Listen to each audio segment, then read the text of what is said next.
So he says, I know as well as advice you both very much foodies, so this may upset you. I went out for a meal to the local steak restaurant with my in-laws for the first time. So I was on my best behaviour, but my father-in-law ordered his steak well done.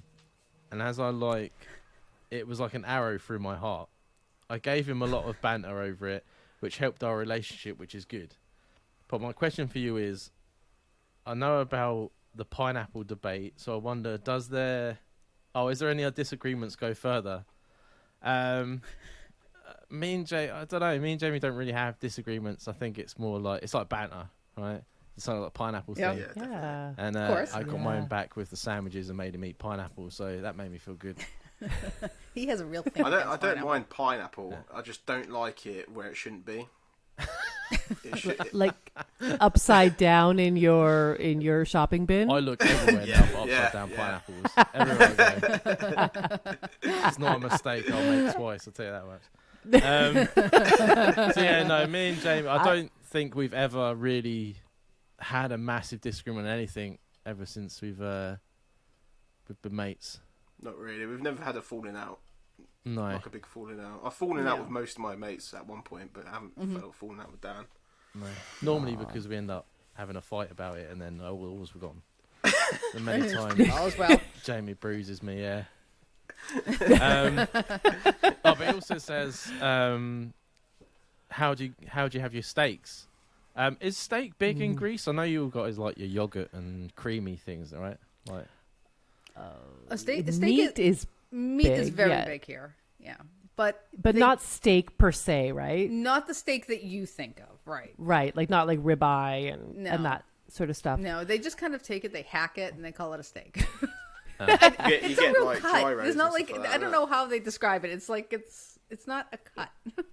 They don't have T-bone. They don't have. Yeah, I mean, I guess you can find it, but it's not. I mean, I know that in Canada, going to a steakhouse is a big thing. Like steak is a huge thing, but no, here it's more. It's more pork. It's more pork, exactly. Lamb. Lamb is huge, and I think like what's it called? Beef would be more like in the form of a patty, like they have keftedakia, those small meatballs, or like beefsteak, which is like hamburger meat. But something I have to say that Chris probably knows more about is that people think that Greece, like the diet is really meat based, and there is a lot of meat, but it's also very, what's it called? Like vegetable based. What are they? Legume based? Is that right, Chris? Like, it is more lentils of a, and beans. It's more of a vegetarian because of, I think in the villages and everything, money. It's what they grow in the gardens. Yes. So it's beans, it's vegetables and everything. And meat is, I mean, it was a luxury at some point. It was a luxury. Now it's less of a luxury and people just add it to their weekly meal.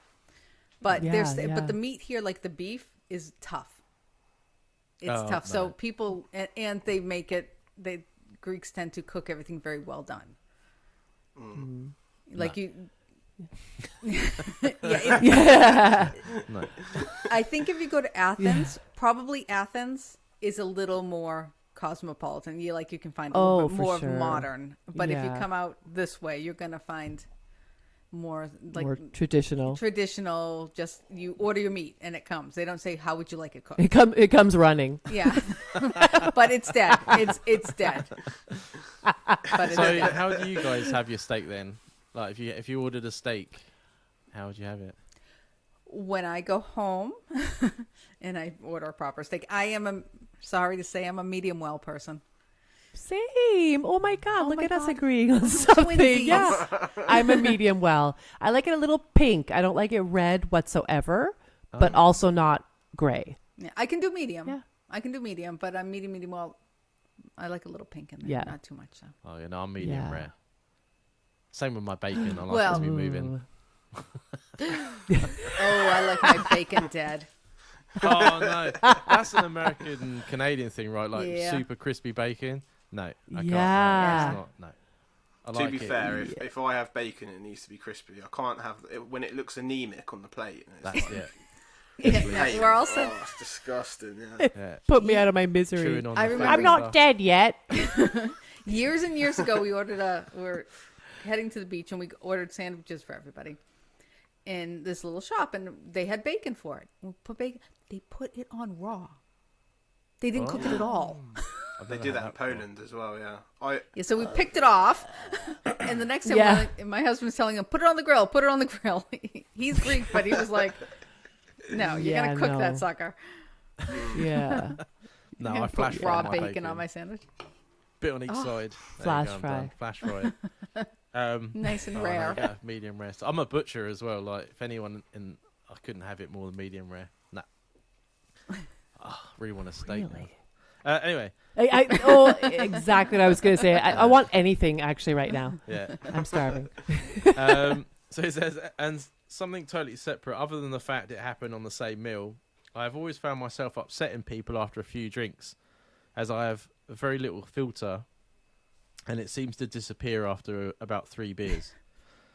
I wake up with serious anxiety. Yeah. I've never had that one before. I like that. Does this relate to you guys? It's a good one. I spend a lot of time worrying about this, and I'm not sure whether I should give up alcohol altogether, as I clearly can't handle it. During said meal, I mentioned my mother-in-law's previous marriage and made everything very awkward. But I'm used to very open dialogue with my family and not having unspoken subjects.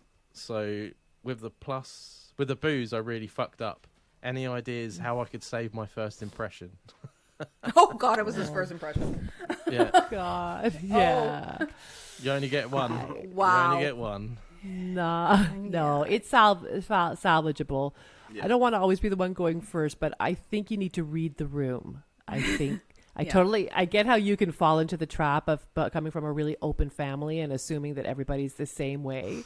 But I think you need to read the room and know, especially on the first meeting. And I remember, one of the things I suffer from is OCD.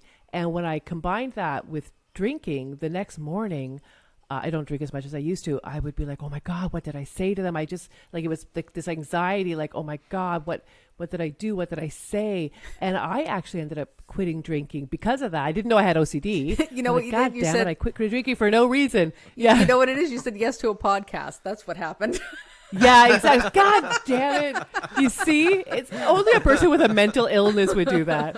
So I quit drinking for years. But anyway, I'm not suggesting by any stretch of the imagination that you have a mental health issue.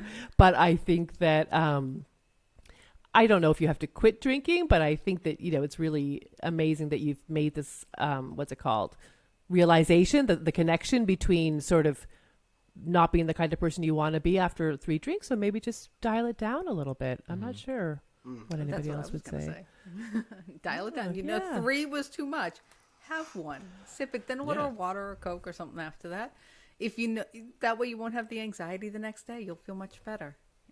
Unless, of course, you feel like that it's time to give up drinking, then that's perfectly great too. What I tend to do if I'm going into a situation with my other half's family or something that I know, because I can get quite loud and quite boisterous when I've had a few. What I tend to do is I offer to drive, so then I can avoid. You have a reason while I'm there. Yeah, that's a good idea. Yep. Very rarely, but it happens. I'm surprised because that whole family, you and Charlotte's family, are heavy drinkers, aren't you? The immediate is, but if you're going out with, like, when our grandparents were around and stuff like that, you got to kind of keep yourself buttoned up. There was if you want to give a good impression. Well, there was a trick that I learned from his wife. What was the thing? When they get drunk, they write their hotel rooms on their arms or something. Was that right? Yeah.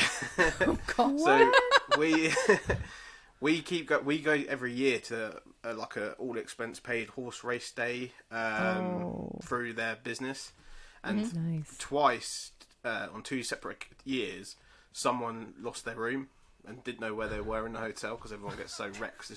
You're drinking all day free of charge. So, oh my God! This previous year, we all wrote our room numbers on our arms, and then well, that's just smart. It saved us all. It saved us all. Yeah.